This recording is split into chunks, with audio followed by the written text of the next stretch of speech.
Hey guys, welcome back to Graphicity. My name is Ershad.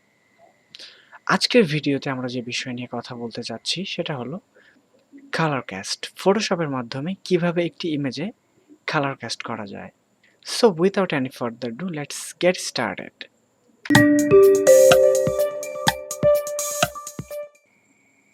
So প্রথমেই আমাদের একটি hue and saturation adjustment layer add করতে হবে।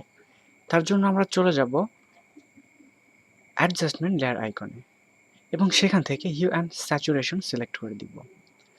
তারপর প্রপার্টিজের মধ্যে আমরা কালারাইজ নামে একটা চেকস বক্স দেখতে পারবো, সেই চেক বক্সটা চেক করে দিতে হবে।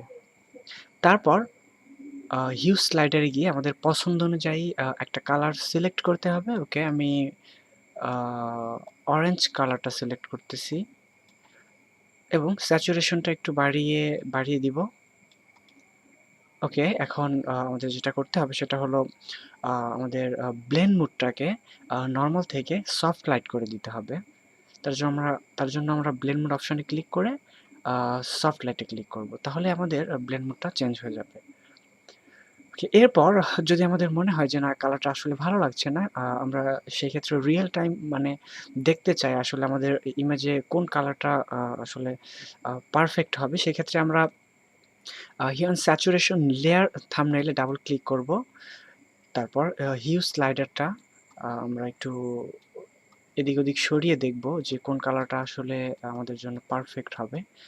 মেবি ব্লু কালারটা ভালো লাগছে। ওকে, ব্লু কালারটা দিয়ে দেখি। তারপর লাইটনেসটা একটু কমিয়ে দিব।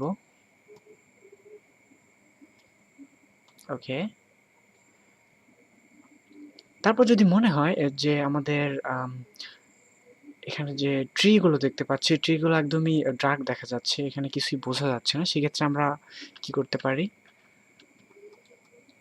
প্রথমে আমাদের মাস্ক সিলেক্ট রেখে ব্রাশ নিতে হবে এবং ফোরগ্রাউন্ড কালার হোয়াইট থেকে ব্ল্যাক করে তারপর ব্রাশটা একটু ছোট করে আমরা এখানে পেইন্ট করব।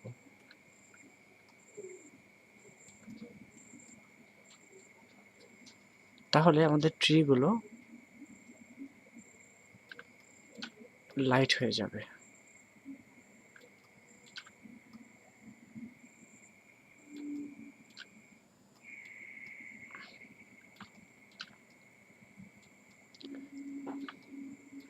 মেবি এখানে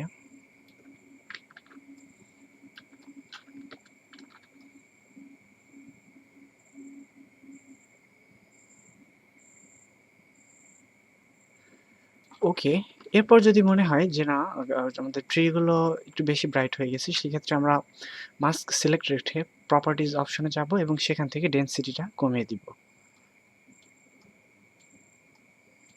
দেয়ার ইউ গো। ওকে, হয়ে গেল আমাদের কালার ক্যাস্টের কাজ।